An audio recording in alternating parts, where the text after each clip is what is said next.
আলী আজগর বলে কোন একজন ব্যক্তি আছে, এ কি কোন মানুষ নাকি না ফেরেশতা? হ্যাঁ, ফুরফুরা, তারপর ভারতের, মানে আমাদের কোম্পানির। তাহলে ভালো করেই বলি, খারাপ করে বলা যাবে না। মানে আলী আজগর ভারতের ফুরফুরা, ফুরফুরার একটু ফুরফুরি বেশি থাকে। গত বছর ভারতে যখন সফর ছিলাম তখন বলেছিলাম যে ফুরফুরি একটু বেশি হচ্ছে এখন। ভাই আপনারা রাগ করবেন না, বাংলাদেশের আমার দেশের মানুষকে যা ইচ্ছা তাই করতে পারে, আপনার কি তাই না ভাই? ফুরফুরা কোথাকার? আমার ভারতের না, হুগলিতে।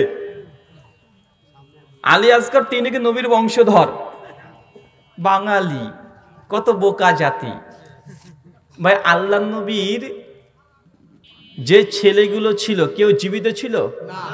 তারা কেউ বড় হতে পেরেছিল? ছোট অবস্থায় সব মারা গেল। সূরা হাজাব 33 আয়াত নম্বর 40 আল্লাহ কোরআন মাজিদে বলছে, মা কানা মুহাম্মাদুন আবা আহাদ মির জালিকুম, যে মুহাম্মদ সাল্লাল্লাহু আলাইহি ওয়াসাল্লাম তোমাদের মধ্যে কোন পুরুষের পিতা নন। কেন? আল্লাহ নবীর কোন সন্তান বড় হয় না, তার আগে মারা গিয়েছে। তো নবীর যদি কোন ছেলে সন্তান নাই থাকে তো বংশধর আওলাদে রাসূল এলো কোথা থেকে? কথা বুঝতে পারলেন না ভাইজান? নবীর তো ছেলে সন্তান একজন বড় হয়নি, তো আওলাদে রাসূল হলো কি হবে? বলতে পারেন ফাতেমা রাদিয়াল্লাহু আনহা থেকে হয়েছে, হতে পারে মেয়েদের সূত্রে। তো উনি বলছেন ওনা নাকি আওলাদে রাসূল। ভাই আওলাদে রাসূল হলে বাঙালিরা পেছনে ছুটতে শুরু করে। আরে ভাই আওলাদে রাসূল হলেই যে সে জান্নাতি ব্যক্তি তার প্রমাণ কি আছে? আওলাদে রাসূল দেখবেন টাটকা জাহান্নামী, আওলাদে রাসূল কিন্তু জাহান্নামী দেখবেন। চলেন আপনাকে দেখাই, সূরা হুদ খুলবেন, 25 থেকে 40 নম্বর আয়াত। পৃথিবীতে যে নবী এসেছিলেন, নবীর নাম নবী নূহ আলাইহিস সালাতু ওয়াস সালাম। চাচা তার ছেলের নাম কি জানো? হ্যাঁ, নূহের সন্তানের নাম কি চাচা? কেনান। কেনান হচ্ছে কার সন্তান? নূহ নবীর সন্তান। আওলাদে রাসূল কি রাসূল নয়? জোরে, আওলাদে রাসূল কি রাসূল নয়? এখন নূহের সন্তান এই কেনান জান্নাতে যাবে না জাহান্নামে যাবে? এই দেখেন দেখেন আওলাদে রাসূলের অবস্থা দেখেন। আপনার আলী আসগর কোথাকার, ও নাকি আওলাদে রাসূল? ভাই সব ভিত্তিহীন মিথ্যা কথা। আর আওলাদে রাসূল হলে তার যে বিশেষ ফজিলত, একদম জান্নাত, এমন কোন কথা কোরআন হাদিসে নেই। বরং আওলাদে রাসূল জাহান্নামে যাবে কোরআনের আয়াতে আছে যে নূহের সন্তান কেনান। কথা বুঝতে পারছেন? আল্লাহ নবীর সন্তানই বড় হলো না, আওলাদে রাসূল বলে ব্যবসা চালাচ্ছে রে বাবা, মারাত্মক ব্যবসা চলছে। নবীর সন্তান, নবীর বংশধর, এগুলো দিয়ে। আরে নবীর বংশধররা কি জাহান্নামে যায় না? আরেকজন নবী ছিলেন, নাম ইব্রাহিম। ইব্রাহিমের বাবার নাম কি? আজর। চাচা জান্নাতে না জাহান্নামে? দেখেন ইব্রাহিমের বাপ তিনিও জাহান্নামে। তাই নবীর বংশধর হয়েছে বলে সে যে জান্নাতি এমনটি নয়। আরে নবীর স্ত্রীরাও জাহান্নামে যাবে। লূত আলাইহিস সালামের স্ত্রী জান্নাতে না জাহান্নামে? সূরা তাহরিম আয়াত নম্বর 10 খুললেই পাওয়া যায়। তার মানে বোঝা গেল সম্পর্কের কোনো 5 পয়সা ইসলামের মূল্য নেই। ঈমান নেই, তুমি বেঈমান। তুমি যতই আল্লাহর ওলি হয়ে যাও আর পীরের বাচ্চা পীর হয়ে যাও।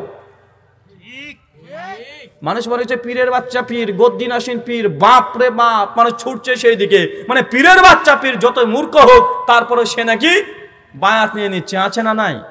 এটা তো হিন্দুদের মধ্যে আছে, ব্রাহ্মণের বাচ্চা ব্রাহ্মণ হবে। যতই ব্রাহ্মণ মূর্খ হোক তবে সে পূজনীয়। মনুসংহিতা 9ম অধ্যায় 258 নম্বর শ্লোকে লেখা আছে যে ব্রাহ্মণ যদি মূর্খ হয় তারপরে সে পূজনীয়। মূর্খ হলেও ওই মাইকের সামনে গিয়ে শুধু এ করবে ইয়া দেবী সর্বভূতেষু, এই 2-3টে শিখে নিয়ে ও মহা মাতব্বরি দেখিয়ে দেয়। কেন? ব্রাহ্মণের বাচ্চা তাই, আর পীরের বাচ্চারা তাই হয়েছে। একই ব্যাপার, গদ্দিনাসীন পীর। এগুলো সব চিটিংবাজি ব্যবসা চলছে আমাদের ভারতে। বাংলাদেশের লোক রাখবেন না, আপনাকে বলছি না। এটা ভারতে আমাদের ফুরফুরার নামে এই যে বলছেন সিজদা দেয়, সব শয়তানি এগুলো। আমাদের বাংলাদেশেও তাই। আপনার বাংলাদেশের কথা আপনারা রাখেন, আমি আমার কথা বলছি। আল্লাহ বলছে কু আনফুসাকুম আহলিকুম নারা, প্রথমে নিজে বাঁচাও, পরিবারকে বাঁচাও। সূরা তাহরিম আয়াত নম্বর 6। আমি আমার ইন্ডিয়াকে নিয়ে বলছি, ফুরফুরা এটা ইন্ডিয়ার। বাংলাদেশের লোক রাগ করে লাভ নাই। কেন আমার জিনিস নিয়ে আপনি রাগ করবেন কেন ভাই? আমার ঘরের কথা আমি বলছি। কথা বুঝতে পারছেন? তাই এই ফুরফুরার নামে ভারতে যা চলছে সব পুরোটাই চিটিংবাজি। শুকরিয়া, জাযাকাল্লাহ খায়রান। পূর্বে মসজিদের বাহিরে কবর মাজার ছিল। বর্তমানে উক্ত মসজিদটি সংস্কার করার কারণে উক্ত মাজার কবর প্রথম কাতারের নিচে রাখিয়া মসজিদ নির্মাণ করা হইয়াছে। এমন মাজার কেন্দ্রিক মসজিদ সালাত আদায় করা যাবে কি? মসজিদের নিচে যদি কবর থাকে তাহলে ওই মসজিদের সালাত হবে না। আল্লাহ নবী বলেছেন যেখানে কবর আছে ওইখানে নামাজ জায়েজ নয়, হারাম। যদি তাই হতো তাহলে মসজিদ আলাদা করে করার দরকার ছিল না। ওই কবরস্থান তো মাটিতে আছে, ওখানে বিম করে দিয়ে উপরে একটা মসজিদ করে নেন না রে ভাই, ফালতু জায়গা নষ্ট করছেন কেন? আল্লাহ নবী বলেছেন কবরের স্থানে নামাজ হবে না, তাই যে মসজিদে কবর আছে মসজিদের সালাত হবে না। শেখ আলবানী রাহিমাহুল্লাহ একটা বই আছে কবর সংলগ্ন স্থানে মসজিদের হুকুম, 64খানা হাদিস আসার নিয়ে প্রমাণ করেছেন এই মসজিদ নামাজ বৈধ নয়, নামাজ পড়া যাবে না। শুকরিয়া। তাহিরি সহি আকীদার নামাজকে লেডিস নামাজ বলেছেন, এই বিষয়ে আপনার মতামত কি? তাহিরি আপনাদের বাংলাদেশের জনপ্রিয় জোকার বক্তা, তাই না? উনি আমাদের নামাজকে বলেছে লেডিস নামাজ, যদিও তাহিরিকে দেখতে লেডিজই মনে হয়। তার উপরে এরকম কিছু অভিযোগ ছিল কয়েক বছর আগে, সে নাকি লিপস্টিকও দেয় এবং তার মোটামুটি চেহারার ভঙ্গিমা অনেকটা লেডিস লেডিস ভাব। তার জন্য তিনি যদি লেডিস বলেন, এখানে কষ্ট পাওয়া দুঃখ পাওয়ার আমি মনে করি এগুলো আপনার ফালতু। কিছু কিছু মানুষের প্রশ্নের উত্তর দিতে গেলে আমাদেরও লজ্জা লাগে যে পাগলা কি বলছে, এর কথার মূল্য আছে, তার জন্য জবাব দিতে মন চায় না। ও বলছে যে আহলে হাদিসরা বুকের পুরে হাত বেঁধে নামাজ পড়ে, হানাফিরা যেহেতু বুকের পুরে মেয়েরা হাত বেঁধে নামাজ পড়ে, তাই আহলে হাদিস এরা নাকি লেডিস মুসল্লি, তাই তো লেডিস নামাজি, তাই তো বলছে। তো ভাই ইমাম আবু হানিফা তারা হানাফি মাযহাবের অনুসারী নাকি? তো হানিফা এটা নারী না পুরুষ? নাম কি? মেয়ের নাম নয় তো? তাহেরি সাহেব আপনি যে হানাফি মাযহাবের অনুসারী না, গোটা হানাফির নামকরণটা হয়েছে লেডিজের নামে।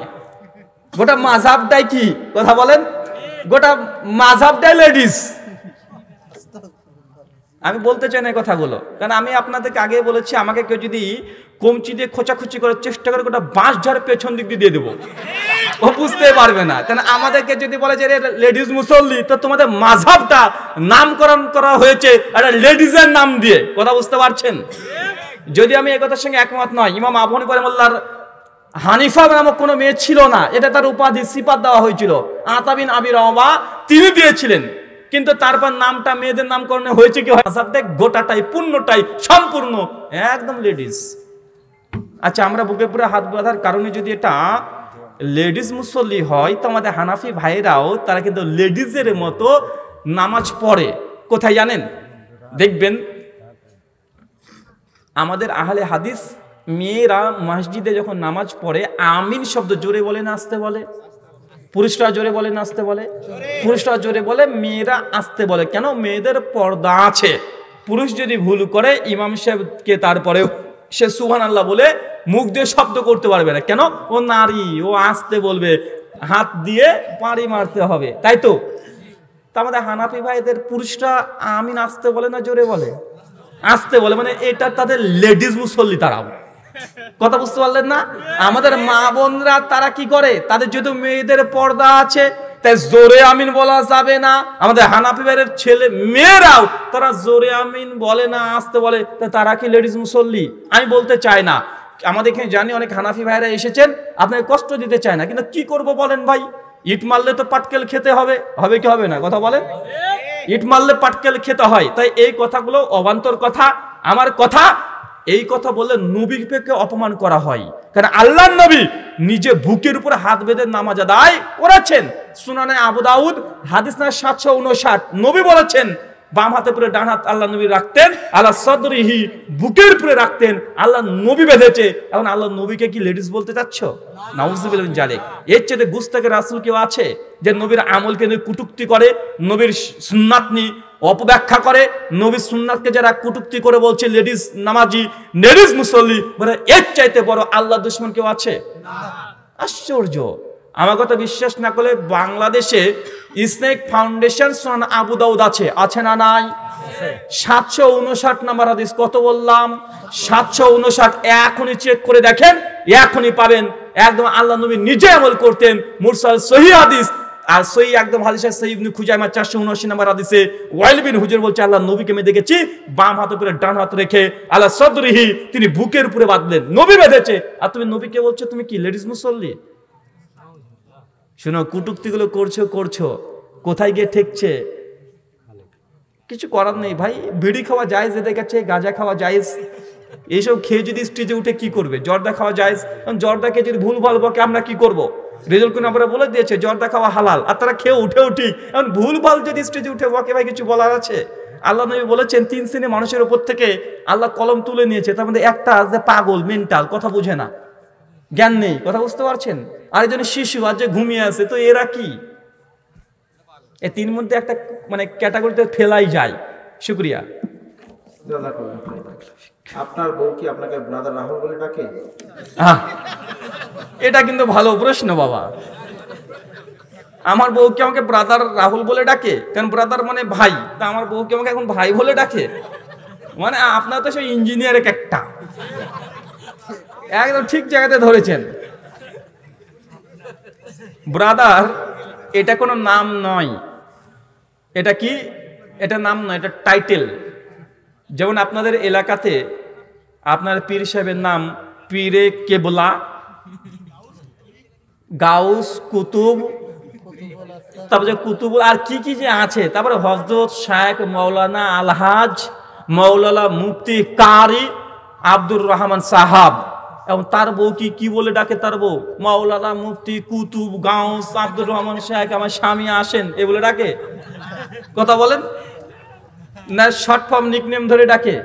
নিকনেম ধরে আপনার এখন টাইটেল আছে ডক্টর ইব্রাহিম, আপনার নাম ধরেন, আপনার বউ কি বলে ডাকে? এই ডক্টর ইব্রাহিম হোসেন আসেন, এই বলে ডাকে? আপনি ধরেন একজন হাফেজ কারি, এখন আপনার নাম হচ্ছে হাফেজ কারি আব্দুল্লাহ, এখন আপনার বউ কি নামে ডাকে? হাফেজ কারি আব্দুল্লাহ আসেন, এই বলে ডাকে? তো টাইটেল ধরে তো কেউ ডাকে না। তা আমার বউ নিঃসন্দেহে টাইটেল ধরে ডাকে না, কথা বুঝতে পারছেন? আর ব্রাদার এটা হচ্ছে টাইটেল। আমাদের ভারতে বিশেষ করে যারা কম্পারেটিভ রিলিজিয়ন্সের উপরে আলোচনা করে, নাস্তিক, হিন্দু, খ্রিস্টানের সঙ্গে ডিবেট বিতর্ক করে, এবং যারা জেনারেল ব্যাকগ্রাউন্ড থেকে ইসলাম প্রচার করছে, তাদের নামের পূর্বে ব্রাদার শব্দটা লাগানো হয়। এটা টাইটেল। এটা কি? টাইটেল। বাংলাদেশে আপনার লাগেন হাফেজ, কারি, মাওলানা, সৌদি আরবে পাবেন এসব টাইটেল নাই। ওখানে কি আছে? শেখ। কি আছে? শেখ। তো আমাদের যেমন অনেকে দেখবেন কেউ মানে মাদ্রাসায় পড়েনি কিন্তু দাঁড়িয়ে আছে, লোক ভাবে মাওলানা, এবং মাওলানা নামে ডাকেও। ডাকে কি ডাকে না? কথা বলেন। বা হুজুর বলে ডাকে, ডাকে কি ডাকে না? এটা ট্র্যাডিশন, এটা সিফাত, এটা গুণ, এটা নাম নয়। শুকরিয়া। ঈদের সালাতে মহিলারা সম্মিলিত দোয়া করছে, হাদিসটি সহিহ না জয়ীফ জানাবেন? ঈদের নামাজে মেয়েরা সম্মিলিত মোনাজাত করছে, হাদিসটা সহিহ না জয়ীফ? তো হাদিসে তো দেননি, বলবো কিভাবে?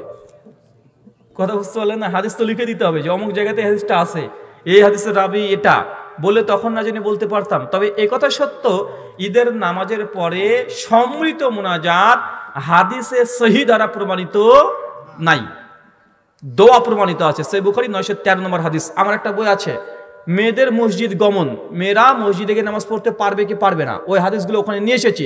মেয়েরা ঈদের নামাজে মসজিদে, ঈদের নামাজে ঈদগাতে গিয়ে নামাজ পড়বে, এটা নবী বলেছেন। প্রায় 54খানা হাদিস আছে, সবগুলোকে নিয়ে এসেছি আমার ওই বইটাতে। এবং নামাজ পড়তে তারা বাধ্য ঈদের নামাজে, তবে তারা দোয়া এটা সম্মিলিত হবে না। ইমাম সাহেব যখন খুতবা দিবেন, খুতবার মধ্যে মধ্যে তিনি দোয়া করতে থাকবেন, আর তাকবীর আছে, এটা একটা দোয়া। শুকরিয়া। আব্দুর রাজ্জাক বিন ইউসুফ বলেছেন দল সংগঠন করা যাবে না, এই বিষয়ে আপনার মতামত জানতে চাই। আমার মতামত নিয়ে আপনি কি করবেন? দল সংগঠন করা যাবে কি যাবে না? প্রথম কথা, এটা ফরজ বা বাধ্যতামূলক কিছু নয়। যদি ইসলামী রাষ্ট্র হয়, যে ইসলামী কোরআন হাদিস দিয়ে রাষ্ট্র পরিচালনা করে, সেই সব জায়গাতে সংগঠনের কোনো প্রয়োজন নেই। কথা বুঝতে পারছেন? যেমন সৌদি আরবিয়া, এখানে ইসলাম যথেষ্ট পরিবর্তন মানার চেষ্টা করে, এই যে সেখানে সংগঠন করার কোনো দরকার নেই। কারণ এখানে নেতা মন্ত্রী যা আছে সবই কি? সবই মুসলিম, সবাই কোরআন সুন্নাহকে মেনে চলে যতটুকু তারা পারে। তাদের মধ্যে ফাঁসিকে অনেক কাজ আছে, কিন্তু অনেক ভালো জিনিসও আছে, তাই তো? আর যেসব রাষ্ট্রে ইসলামী খেলাফত নেই বা ইসলামী রাষ্ট্র নয়, অথবা কোরআন সুন্নাহ দ্বারা দেশ রাষ্ট্র পরিচালনা হয় না, সেই সব জায়গাতে দিনের কাজ করার জন্য কেউ যদি সংগঠন করে, এটা বৈধ, এটা বাধ্যতামূলক এমন কিছু নয়। কথা বুঝতে পারছেন? এটা কেউ করতে পারে দাওয়াতি কাজের স্বার্থে, কিন্তু এটা করাটা ফরজ নয়। কেউ যদি না করে সে তো জাহান্নামে যাবে এমন কিছু না। শুকরিয়া।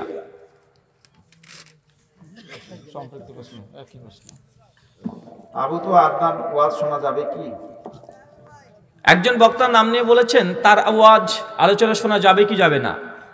এই প্রশ্নের উত্তর ইউটিউবে পেয়ে যাবেন, আমার আলোচনা আছে দেখবেন, তার নামটা লিখে দিবেন আর ব্রাদার রাহুল হোসেন লিখলেই দেখবেন একটা ওয়াজ পেয়ে যাবেন আমার আলোচনা উত্তর। আমি আপনাকে এক কথাই বলি, কোন বক্তার বক্তৃতা শুনবেন কার শুনবেন না, কার লেখা পড়বেন কার লেখা পড়বেন না, এটা কিভাবে বুঝবেন? এটা বোঝার সিস্টেম আছে। একজন আলেম যে কোরআন হাদিস জানে, এই ব্যক্তির জন্য পৃথিবীর সমস্ত আলেমের বক্তৃতা শোনা জায়েজ। কার জন্য? একজন আলেম। কেন? কারণ এই আলেম ওই বক্তা যে কথা বলল এটা সঠিক না বেঠিক, এই যেহেতু আলেম এ ধরে ফেলতে পারবে। কথা বুঝতে পারছেন?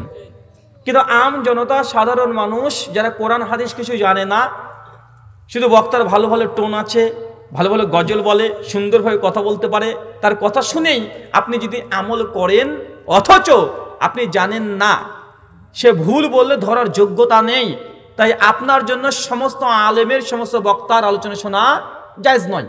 কথা বুঝতে পারছেন?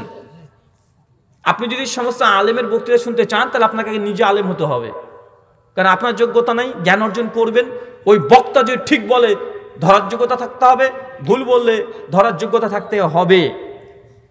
তাই ঢালাওভাবে সব বক্তার বক্তৃতা শোনা জায়েজ নয়, বরং যারা কোরআন এবং হাদিস দিয়েই কথা বলে তাদেরকে দেখে টেস্ট করে তারপর আপনাকে আলোচনা শুনতে হবে। এটা হচ্ছে মূল নীতিমালা। দ্বিতীয় অংশ, এটা দলিল কি? তওরাত, জাবুর, ইঞ্জিল, তিনটা আসমানি গ্রন্থ আছে না নাই? এটা কি এখন বিকৃত হয়ে যায় নাই ভাই? বিকৃত হয়েছে, কিন্তু এর মধ্যে কি ভালো কথা নেই? ভালো কথাও আছে, তৌহিদও আছে, রিসালাতও আছে, ভালো ভালো কথাও আছে। এখন আপনি যদি বলেন সাধারণ মানুষ আমরা তওরাত, জাবুর, ইঞ্জিল পড়বো, পড়ে পড়ে আমল করব, জায়েজ হবে? কেন জায়েজ হবে না? কারণ এর মধ্যে ভালো আছে, খারাপও আছে, সহিও আছে, জয়ীফও আছে, সঠিকও আছে, বেঠিকও আছে, শিরিকও আছে, আবার তৌহিদও আছে, সুন্নাতও আছে, বিদআতও আছে। তার জন্য এই তওরাত, জাবুর, ইঞ্জিল আম জনতা পড়তে পারবে না, কিন্তু একজন আলেম যদি পড়তে চায় পড়তে পারবে কি পারবে না? আলেম পড়তে পারবে। ঠিক একইভাবে যে হুজুরের মাধ্যমে সঠিক কথাও বলে, ভুল কথাও বলে, এবং এটা পরীক্ষিত, সে ঠিকও বলেছে, ভুলও বলেছে, যে পরীক্ষিত হয়ে যায়, তাহলে আপনি যদি আলেম না হন তাহলে তার বক্তৃতা শোনা জায়েজ নয়। আর যদি আলেম হন শুনতে পারবে, কোনো সমস্যা নেই। এখন আপনি শুনতে চাইলে আগে আপনি নিজে পড়াশোনা করেন। শুকরিয়া। মসজিদে চেয়ারে বসে নামাজ হবে কি? সুন্দর প্রশ্ন। মসজিদের চেয়ারে বসে নামাজ পড়তে পারবে কি পারবে না? আমরা সমাজে দেখি অনেকেই মানুষ আছে যে ফজরের নামাজ পড়ার আগে বউকে নিয়ে ঘুরে বেড়ায়, বাজার করতে যায়, পার্কে ঘুরতে যায়, স্কুল যায়, কলেজ যায়, সব কিছু করে বেচারা, কিন্তু যখনই মসজিদে ঢোকে তখনই ন্যাংরা হয়ে যায়। আছে না নাই? চেয়ারে বসে সালাত আদায় করা হারাম নয়, জায়েজ। তবে শর্ত আছে। কি আছে? শর্ত আছে। আপনি পারছেন না, সম্ভব নয়, দাঁড়াতে কষ্ট, পারেন না, যখন পারছেন না তখনই চেয়ারে বসতে পারবেন, তার আগে নয়। এবং চেয়ারে নামাজ পড়ার মাসালা আছে, আমরা না জানি কি করি, হাঁটতে হাঁটতে মসজিদে ঢুকে পড়লো, একদম দিব্যি, একদম মাজা টান করে হাঁটছে, একদম বুক ফুলিয়ে, এসে চেয়ারে বসে আল্লাহু আকবার, হ্যান্ডিক্যাপ হয়ে গেল। আছেন না কথা বলেন? কিন্তু এটা চেয়ারে বসে নামাজ পড়ার তরিকা নয়। চেয়ারে বসে নামাজ পড়ার তিনটে পদ্ধতি আছে। এক, ধরেন আমার চাচা বয়স অনেক বেশি হয়ে গেছে, ইনি দাঁড়িয়ে থাকতে পারে, সমস্যা হয় না, রুকু করতে পারে, সমস্যা হয় না, সমস্যা হয় সিজদায় গিয়ে। কোথায়? সিজদায় গিয়ে। তাহলে চাচা কিভাবে নামাজ শুরু করবে? দাঁড়িয়েই নামাজ শুরু করবে, আল্লাহু আকবার বলে। রুকু যখন করতে হয় ওইভাবেই করবে। সমস্যা কোথায় বলেন তো? সিজদাতে। ঠিক সেই সময় পেছনে চেয়ার রাখা থাকবে, চেয়ারে বসে পড়ে তারপরে বসে বসে যে সিজদা করে ওইভাবে সিজদা করবে। কথা বুঝতে পারছেন? আরেকজন ব্যক্তি দেখা যাচ্ছে যে দাঁড়িয়ে থাকতে পারে কিন্তু বেশিক্ষণ পারে না। আছে না নাই? দাঁড়িয়ে থাকতে পারে কিন্তু দীর্ঘক্ষণ পারে না। অনেক চাচা বয়স হয়ে গেছে, বার্ধক্যের কারণে বেশিক্ষণ দাঁড়ালে মাথাটা ঘুরতে শুরু করে দেয়। চাচা কিভাবে নামাজ পড়বে? শুরুটা করবে দাঁড়িয়েই, আল্লাহু আকবার বলে দাঁড়িয়েই শুরু করবে। পেছন চেয়ার রাখা থাকবে, যতক্ষণ পারে চাচার চেষ্টা করবে কষ্ট মষ্ট করে, যখন দেখছে আর পাচ্ছি না তখন বসে পড়বে। কথা বুঝতে পারছেন? আবার যে চাচা যদি মনে করে না রুকু কিন্তু আমি উঠে ঠিকভাবে করতে পারবো, তাই সে বসে বসে রুকু করবে না, সে কি করে করবে? সে উঠে গিয়ে আবার রুকু করবে। কথা বুঝতে পারছেন? মানে এক কথায় যতটুক সম্ভব নামাজের রুকুনগুলো সঠিকভাবে আদায় করবে। যে অংশটা সঠিকভাবে আদায় করতে পারছে না সে অংশের সময় বসবে। কথা বুঝতে পারছেন? শুকরিয়া।